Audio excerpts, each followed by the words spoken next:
from here, and that is up or... Wait, no, there's two ways on there. They can still go further down. They could also just stay in a neutral state and continue in this Oh, right, so there's three ways that it could go. Yeah, and actually, there's also different magnitudes in which they yeah, can go down. so if we got specific about it, there's kind of infinite ways, because you can just keep dividing the amount of... and that's why it's so interesting. Exactly! Well, Kallista's going to be taken away here as we hop into the draft for game number 2. See what the angle is for DK. I think the Kalista ban's kind of cool because, you know, what is Kalista really bad into? Talia Poppy. Yeah. What are now not available? Talia Poppy. And I think the Kalista ban come through. It's got to be an Azir first pick angle here for KT, you'd imagine, with the fact that there's no Kalista Poppy, right? Like, this is, the Pigeon Man is probably one of the first on the list. Yeah. So, wouldn't surprise me if DPLUS actually looked to ban that away themselves. Xin Zhao ban going to come through again from KT.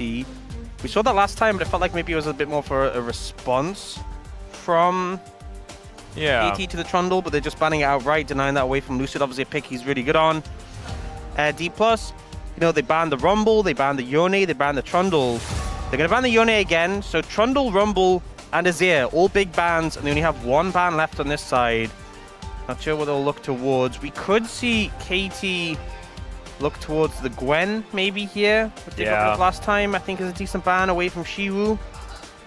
Getting rid of the Gwen does make a fair bit of sense. And in fact, the more you think about it, the more there are still a large amount of very high priority champions still available. Pantheon going to be the one they elect to take away. That was actually able to get through the entirety of the draft last time. So didn't see it. Showmaker not looking too psyched about where this ban list is heading right now. See what they do decide to take away. Gwen, Azir, I think, are the biggest ones that I can see, but Rumble is also worth a look in. Man, there are a lot of big picks to take away, and the Gwen is something that they do not want to see. Yep. And KT have to go for the Rumble for perfect. Something he's a lot of comfort on, and now DPLUS, you know, in this situation, they're looking towards the Ornn. Ornn Trundle. I think if you go Ornn, you're kind of locked into going the Trundle, because if you don't, you know, the other side will just take the Trundle themselves, potentially. And Trundle and Rumble together, I mean, it word fuses to Trumble, which is awesome. Yeah. But also, the Pillar and Equalizer combination is very scary, as that is the Doggo going to be locked in here for Lucid. And so they are going to take the Trundle risk with that Ornn locked in. It does make it feel a lot like this is just a lane matchup thing here for Shu. We have seen Ornn be sort of the premier pick into the Rumble, but just letting the Trundle go through is just... And then it's Azir as well. It's so, like, I just feel like this is such an easy sweep for KT, you know?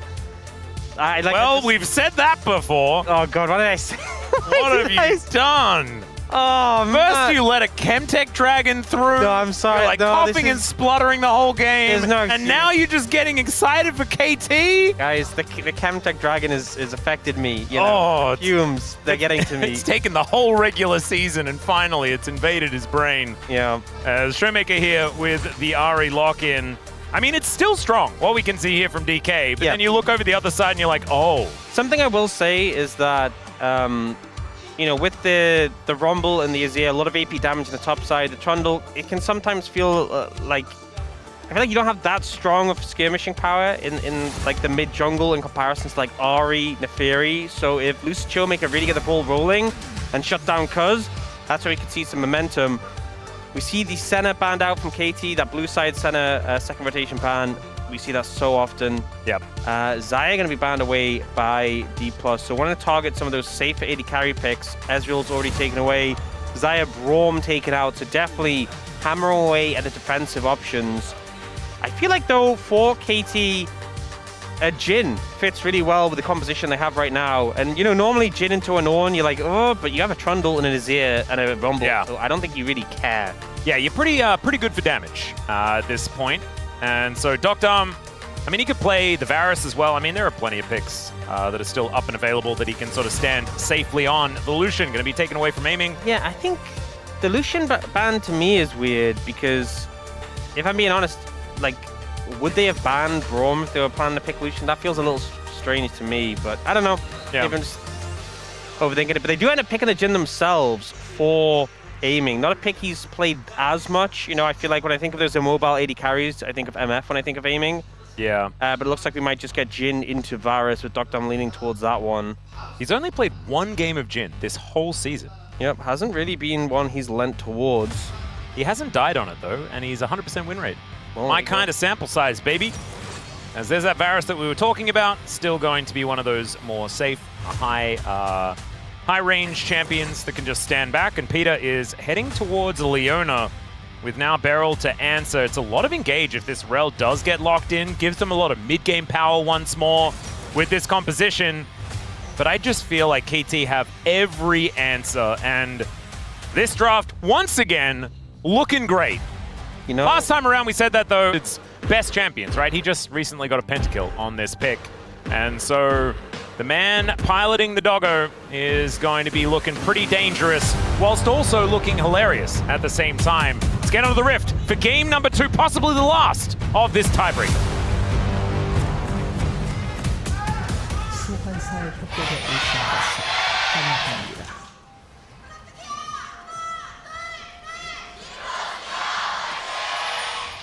Wow.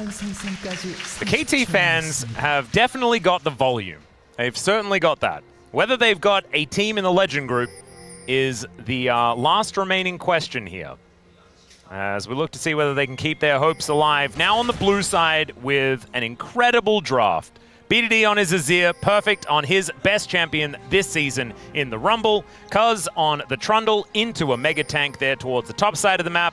Doctarm and Peter on Varus and Leona. Definitely not the focal point of this is going to be the bottom lane. But I mean, it's this Rumble Azir situation that I'm feeling pretty good about for KT. So that means that it's probably not going to work. You know, it's also one of the things, right? Yeah. I'm hoping we see this, but one of my favorite things about playing Trundle into champions like Jhin or MF is when you use the pillar to interrupt the ult. Yeah. It just feels so cheeky. And they go, boop. Yeah. And they even look surprised. That's the best part, is the champion themselves look surprised. And then they're like, they get ulted and they're like, darn it, I'm going to chase after. They're just like, they do like slow motion walk. Yeah. Beautiful. You really have to just settle into how bad it feels to be pillared. Yeah. It's just, you know, they've really captured his identity as a troll so perfectly. They really did. Although it was better before, when you could play Junkyard Trundle.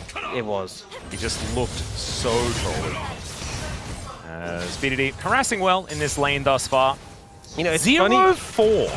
Well, he was undefeated on Rise and he lost on that. And so now he's fully defeated on Azir, and maybe he'll win? Yeah. That's the kind of opposite thinking. I like how we talk about used to. Azir as, you know, one of BDD's signature picks. 0 pawn. Yep. It's quite odd. Yeah. Azir is also not doing super great here in the LCK. I think he recently got like a win, but this round robin has not been the time. I think one of the things is sometimes these picks that are so high priority, they go through this problem where they're only let through in very specific circumstances, and a lot of the problems we had with Azir was he was only being let through when Talia was there as a response. Yeah. And then he was losing to Talia. So, you know, there's always caveats, there's always additional factors to that information. I do think Azir is obviously still very strong and teams have been prioritizing him for a reason, but teams have been banning him if they don't have the answer. Yeah, for sure. And so I'm not sure what DK's answer is going to be for the champion at this point in time, and oftentimes it's the first pick, Azir, that is the biggest issue, right, for the team that picks it. Because you can really run into spots where the answers come immediately and there's not really a way to find value. This time around, though, he was picked on 3. They've got the Trundle alongside it as well as the Rumble. Like, the top side of the map is very scary. It almost feels like the Azir is going to be like a secondary carry from what Perfect and Cuz will be able to get done in the earlier stages of the game as soon as that equalizer does come in to be paired alongside this Trundle pillar can come down. That being said, it's just the laning phase now. Slight lead for Perfect there on that top side. Showmaker doing pretty well here in this mid lane. But Doctarm and Peter looking much better, which is certainly a good sign because they were struggling a whole bunch. Still, this wave is going to be slurped up by Shu, and Aiming gets up here to catch this one as the lane swap is coming through once again. Yep, Aiming coming very early for that pivot.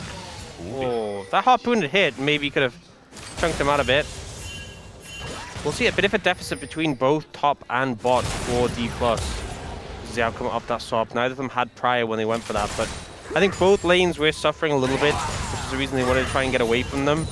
And you know, we did talk a lot about these situations. You know, teams make a decision. Do we swap and match and be a little bit behind in tempo?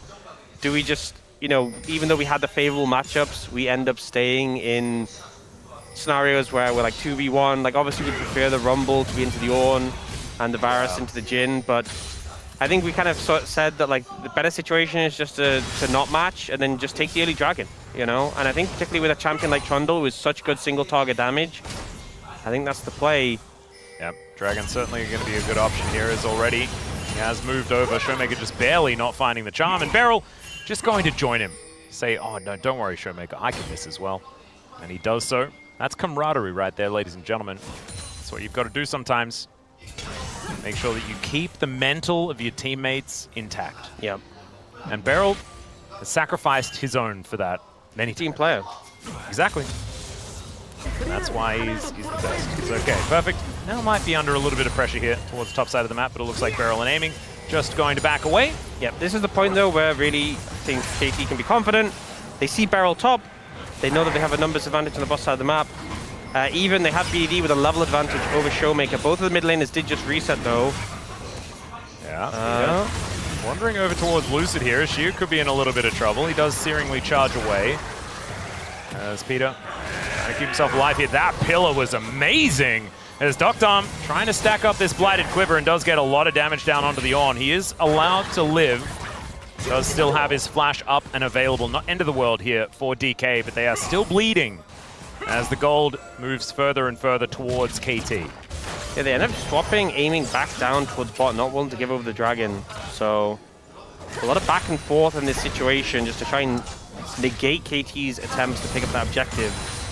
Yeah, maybe recognizing that Cuz just gets more and more powerful the more dragons he's allowed to take. Yeah. Good identification of the KT habits. Showmaker catching this wave.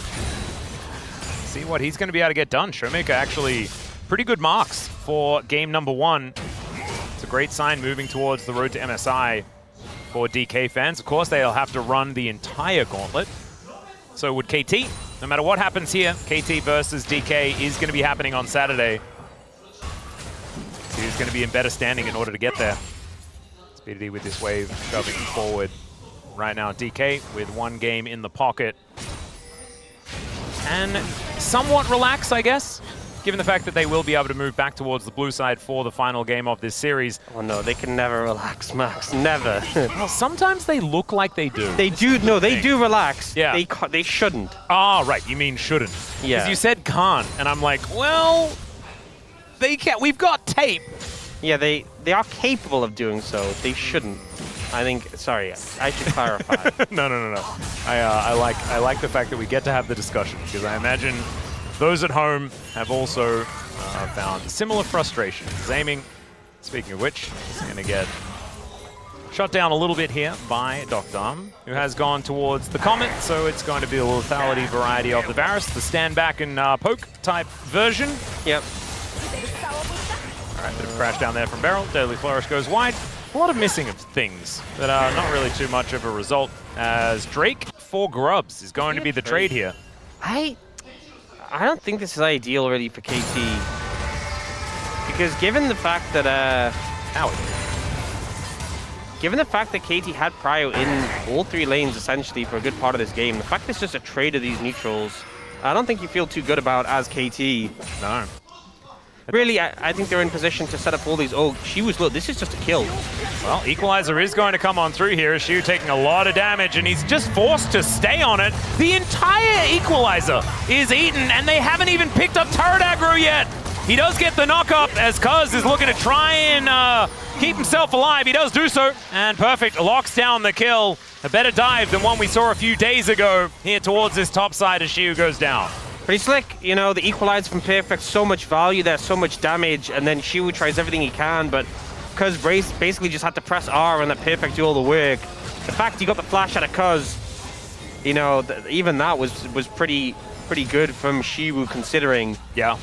Like the ult comes in, there's nowhere really for him to stand, he's just burning, the pillar even locks him into it. My goodness, that is the most single target equalizer value I've seen in a very long time. Yeah.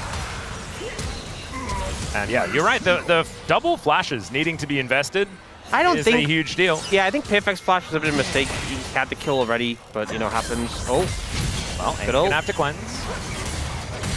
Beryl does land a Shattering Strike. That's good news. Dancing Grenade, not that much value, as DK continue to have a bit of control here. But it's 1,000 gold the lead for KT as the dust settles. Yep. And basically, the way this matchup goes in the top lane is, you know, it's not very fun for the Ornn. You get bullied out a little bit, and then you buy Kanik Rukin, and there's not a matchup anymore. Yeah. Even the Spectre Scowl feels so good into Rumble. It does make a big difference. But yeah, the Kanik is just, it's like basically Magic resist Wall Mugs, where you just did a ton of no, you didn't. Nope.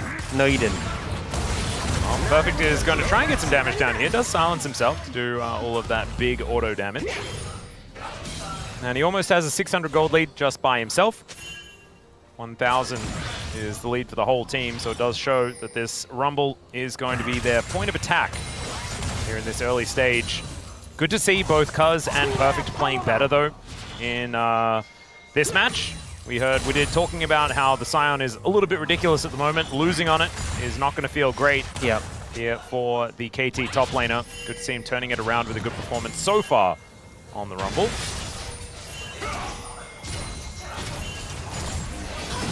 Now see Cuz moving up towards the top side. Remember, aiming has no cleanse. If they find an angle to look for a play, definitely could be a target they look to punish. Peter does have his ult again. All right, in goes Peter. Doesn't find the E, so just going to be walking back. There's been quite a few skill shots that have gone wide so far in this match. Peter just trying to hold on to information about what Beryl's trying to do here. Control ward goes down. But more plates will be going over to Dr. Cuz and Peter here towards his top side, as with 3 grubs. Yeah. And a Trundle.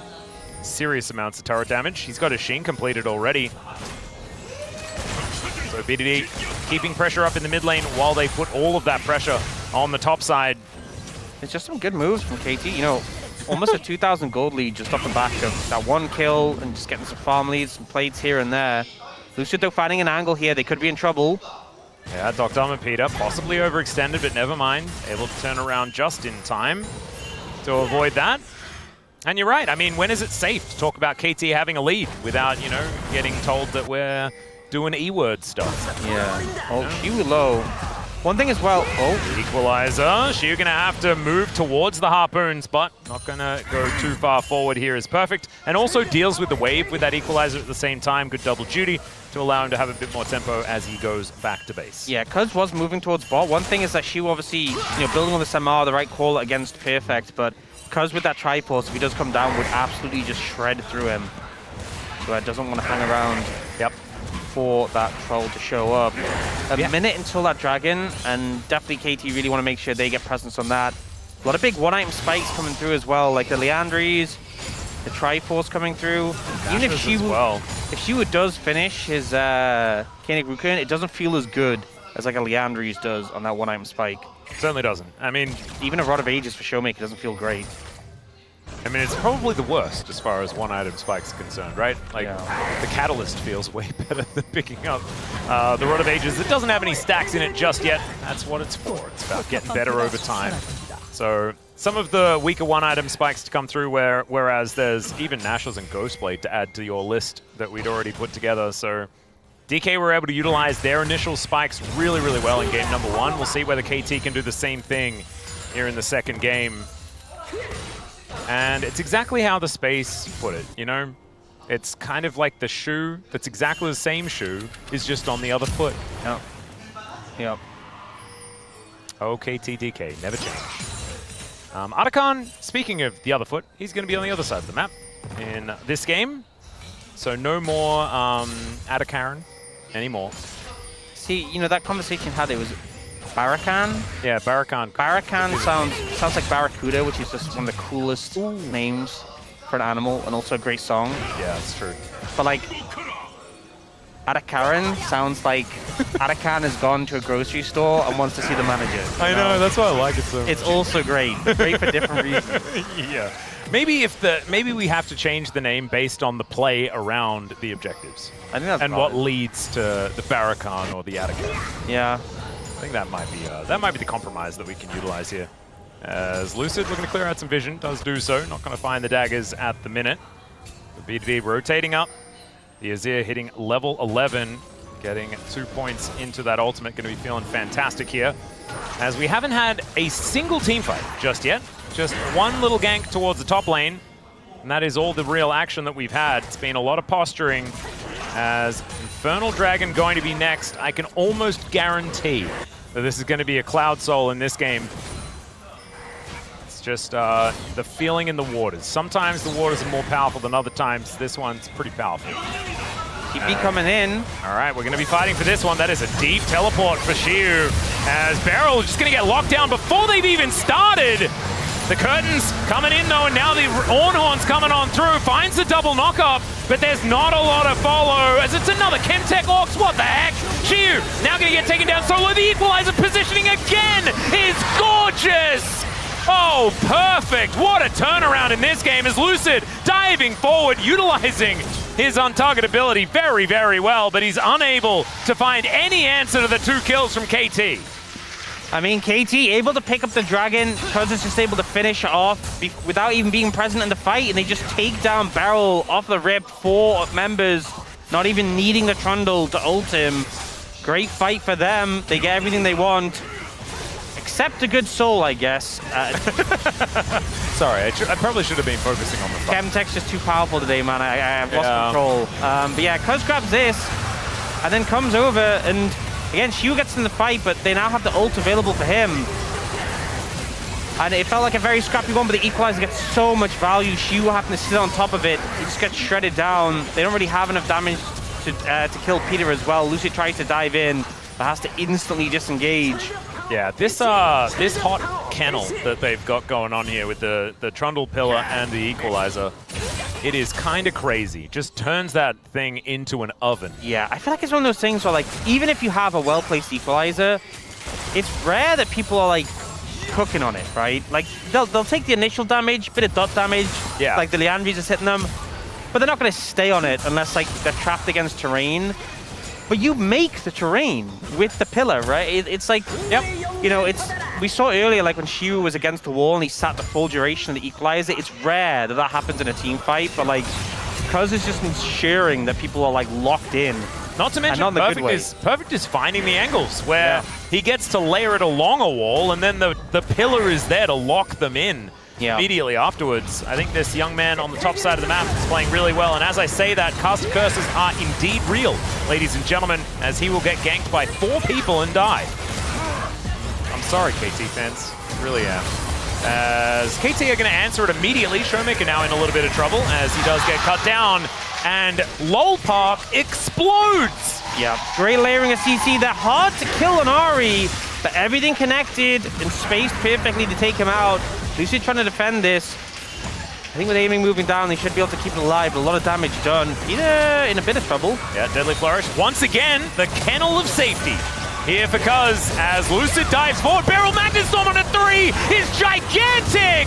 Cuz just standing his ground though, seeing if he can find another chomp and he'll get it. King's Tribute as well, keeping him alive, but in comes the Ornn, and down goes the Trundle. BDD just taking care of business here, just being a demolitionist on the other side of the map, but that's a good trade back for DK, especially if they get some decent damage on this turret. Looks like aiming not going to look for too much more. Yeah, it feels like BDD is playing a completely different game. He's doing the tower defense sort of thing, where he's like the guy killing the towers.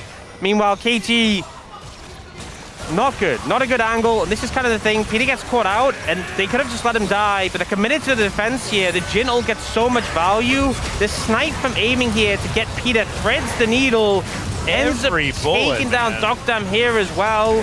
Cuz gets the chomp here, but unfortunately not able to do more. It's a lot of gold funneled back over to DPLUS. Without the kill onto Perfect, and without those 3 kills there, I think this game would have been done, if I'm being honest. No, I agree. But DPLUS have clawed their way back into it. Only a 2,000 gold lead right now.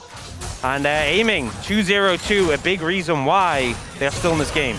It's a huge one. You can see that gold lead that was just heading up and to the right for KT is going to stagnate just a little. Slight downturn. Does actually look a little bit like a roller coaster, which, you know, it's no surprise. It's a KT game. They are going to look for this Rift Herald, though. So back on the front foot once more. Equalizer back up and available. There's an Emperor's Divide. There's, in fact, everything they want to throw. Not a whole lot of flashes left remaining, as somehow the Rift Herald is taken by the Rumble as the Ornhorn comes on through. Double knockups are going to come down as well as the Equalizer gets so much value. Somehow Cuz stays alive for so long, and now Shiu, the Sand Soldiers finish him off. And over the wall goes Showmaker and Lucid, but I don't know whether they're long for this fight as the curtains have been called. And the answer is there for KT. They just don't seem to care. As down goes Showmaker. Dokdam aims the arrow and lands it true. And now BDD just looking to clean up as he face backs, and the doggo gets out. Slick getaway there from Lucid, but ultimately DPLUS hard lose that fight. And this is the problem. Whoever goes in, whoever leads the charge from DPLUS just dies so quickly.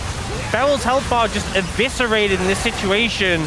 And Cuz takes so long to die because of the subjugate. Shiwu nearly gets exploded as well. Does end up going down. This front line just doesn't exist for DPLUS. And then in the aftermath, Showmaker trying to run away.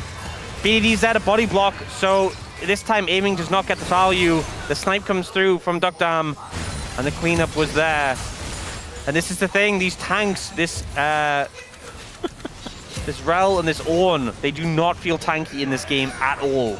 And I'm really sorry for giggling there, guys, but it's just if you just zoom really far out, it's just exactly what we expected from this series. Yep. Right? As KT look borderline hopeless in game number 1, and we move over to the camp of DK after a game 1 that looks fantastic. We've all been there before. And once again, KT able to turn it around. DK looking a little worse for wear as Peter just going to push them away. Arakan is going to belong to KT now. Whoa. As a teleport in from Showmaker. They're looking to try and fight. Guys, let him go, let him go, let him go. Yeah, Peter's dead. So they are going to be able to get the Leona, but they'll trade her for a Arakan, and the Dragon's also been taken, so... Showmaker TP'd in as Perfect was TPing top. Like, it was just like an exchange. And it was like what happened with the 3 picks that got secured in the mid lane as well. BDD actually teleported over the top of the 3 of them dying on his way to the top lane. So similar things happening here as we are just electing out of going for a lot of these fights. BDD here towards bottom side of the map as Dokdam. All right, curtains are being called. First bullet not going to connect. Second as well. Third. And he's just guessing at this point. He's just going to give up. I will say, though, getting the flash off the Varus, pretty big pickup. Ultimately, I think when you're behind, it can feel really hard to engage because enemy team, if they have all their summoners, you know, you go for an engage, they flash, they turn around, kill you, and just like end the game or get like a Baron or something. Having that flash suddenly changes things. If Beryl goes for an engage and trades his life for this Varus, maybe you can turn it into something. So I'm hoping that DPLUS, we have Dragon in 3.5 minutes, we have Baron in 2 minutes. Those are the things you're looking for to hopefully capitalize on and look to punish this Varus. Yeah. But still, things aren't looking too optimistic. And I think a big problem as well is we have this Ornn with his upgraded Koenig Rukern, and that's kind of it, right? You know, we have Meg treads across the board in DPLUS, but like, where is the armor on this team? Like, there is, I mean, Locket has like a little bit, and like the Aegis on the Ornn has a little bit, but no one has like real armor on this team. And look at Dokdam's items. Exactly, he's a lethality champion. Yeah, he is basically doing true damage to a lot of these champions. Or like, maybe not true damage, but he's not that far away. He is doing so much. And especially if Cuz ults someone, No, it's Forget absurd. about it.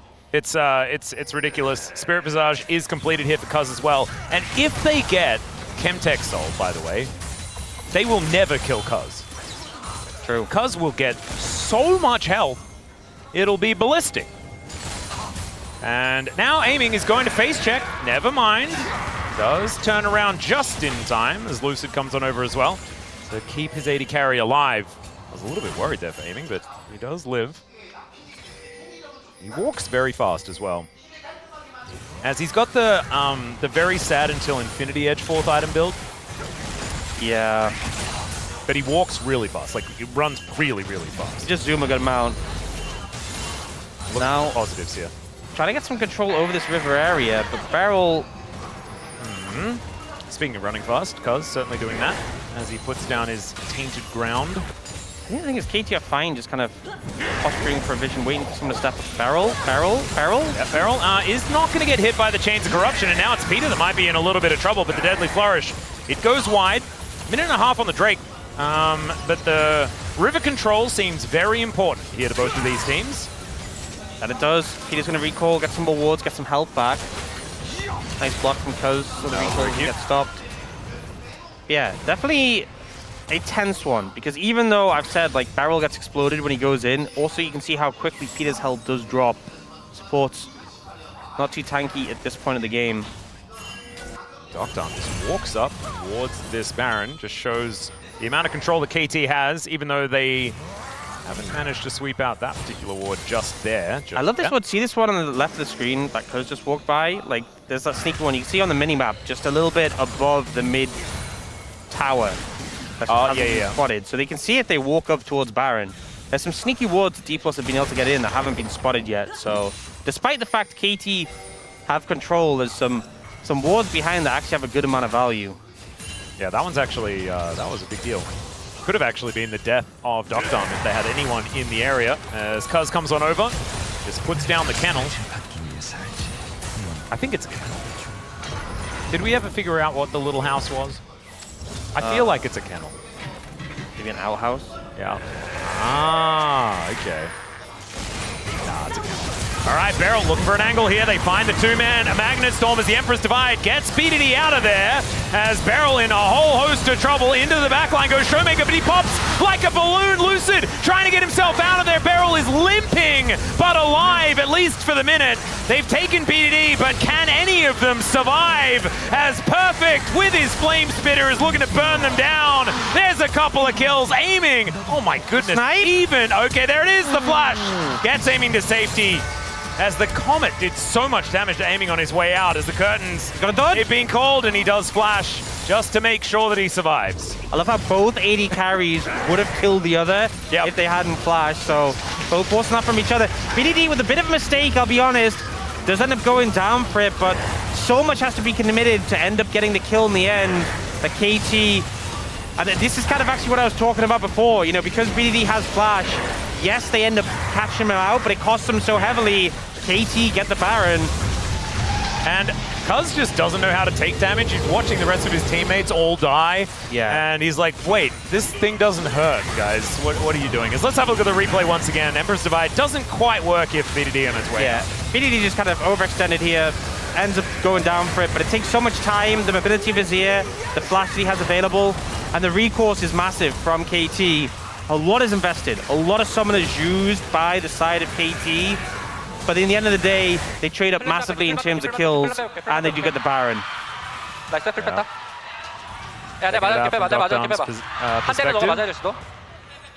he's just protecting Perfect here. That's how I would respond too. Me too. In fact, we may have. Yeah. Don't quite remember, but it made a noise similar to that as Charm is going to connect onto Peter. I don't think the Eclipse is going to be enough to keep him alive here as the Equalizer still going to be invested. And she was melted. Isn't he supposed to be a tank? What the heck? Showmaker does get himself another Essence Charge, lands another Charm onto Perfect, but it's all just defensive. And even though they find that pick onto Peter, it doesn't matter. The trade is still going straight up here for KT. Look, Max, there's only one tank in this game, and it's Cuz. No one else is tanky. And DPLUS, think they found a pick, and they get absolutely decimated for it. Inhib going to go down. There's a big wave bot. That Perfect is pushing in. They will move down towards it. Yeah, BDD already here in position. Man, Doctor does so much damage. Like you were talking about, everyone is investing because it's double AP. Makes a lot of sense. Rumble Azir do a lot of damage.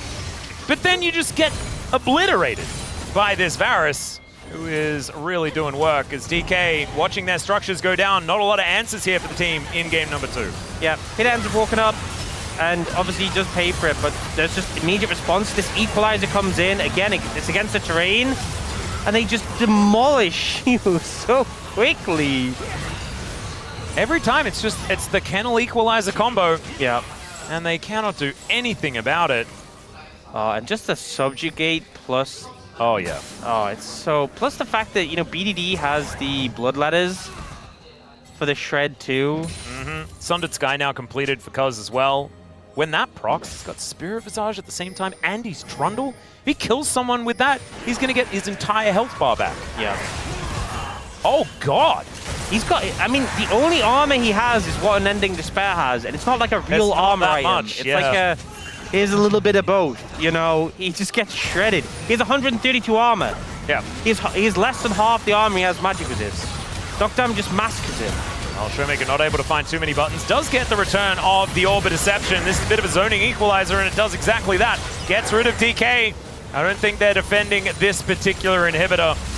Mid had already been taken. It's just the bottom lane now as the bounties are up and available. KT, so much control of this game. It's their turn to have an almost 10,000 gold lead at 30 minutes. This was almost exactly the time in game 1 where the game was basically decided unwinnable. Yep. And I say that trying my very best to like curse it round the other direction, because I feel like we've been throwing out these it's kind of scripted type comments willy-nilly. Maybe something is going to buck the trend. Maybe DK can find a teamfight angle. I mean, but right now it's looking almost hopeless. They did just get IE for aiming, so he does. He does A damage. He now. does A damage. You know, maybe if all the KT end up low and he just ults and just shoots 4 bullets, it gets 4 kills. Well, they also have 2 of the ornaments upgraded as well. You know what the problem with what I just said? They have to be low. Yeah, who's gonna get them low? Will Cuz ever be low again No, in this game? probably not. And The thing is, as well, is that Shiwu does have a good amount of health, and when he dies, he heals Cuz. yeah, Cuz like gets his whole health bar back. Yeah. Spirit Visage also does buff your passive. It's kind of silly. Plus And the healing from the Chemtech Drakes. Chemtech Drakes and Sundered Sky, and in a minute and a half, it's Chemtech Soul. That is disgusting. Yeah, shouldn't be allowed. He's like a reset champion, and the reset mechanic is get your whole health bar back. And even, you know, sometimes you have these situations where you do like a Baron or a Dragon, and you come in and you know, if you're doing Baron and the jungler's low because he's been tanking it, Oh, yeah. but then he just like, he kills it and the Trundle's just full HP. Yep. And he doesn't take damage from Baron, so unfortunately we don't really get to see it. But he Yeah. really had full health at the end of the Baron last time. Yeah, not like full health, but actually minus 100. No, like full health. Yeah, really full of health. Yeah.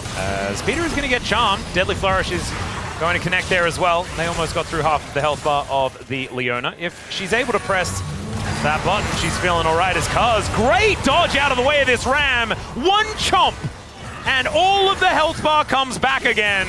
The Equalizer now on cooldown, though, as the Subjugate was also invested in that little skirmish.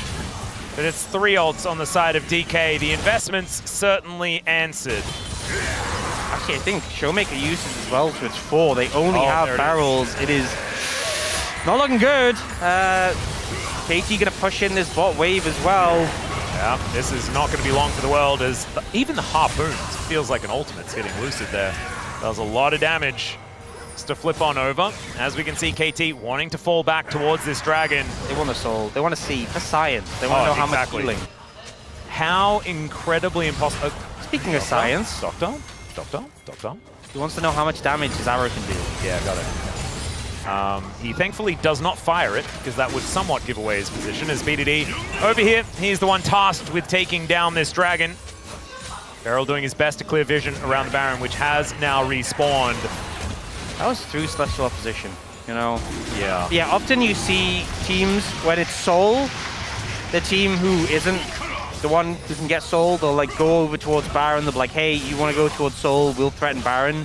KT don't even allow that to happen. They're like, no, we'll just let BDD do it, and we'll just hover in the mid lane, so you can't even threaten the prospect. Yep. Now Soul secured, and they can just lean towards Baron again and threaten that. And it's exactly a mirror of what happened in game 1. Yep. Showmaker took it on Talia, and they were over towards the Baron on the other side. Because, I mean, I feel like just walk into 5 of them and see whether they can do a damage to you. Limit test? Yeah, I think that might be the way. Is he building a GA as well? Maybe. That would be silly, because then he'd come back to life, and then they'd have to try and do it again. And then he'd be right in Chemtech Soul range. Oh, golly. All right, well, Peter looking for a little bit of an angle here as there goes the kennel. Oh, this is Equalizer territory. This is so scary. Perfect in position. There goes the Equalizer. They do try to jump over it, but the Emperor's Divide keeps them at bay. Doctom locks down the kill onto Beryl, and in the blink of an eye, they all just disappear. It's the KT magic trick, and DK, I'm not quite sure where they turned up. Yeah, I was watching it because his health bar didn't move, not a millimeter, so... Oh, that's a shame. We want to see it bouncing back and forth because of all the healing. Yeah, KT, you know it's going to come out to try and stop them, but I don't think they can do much here. No, the curtains have been called, but not for KT.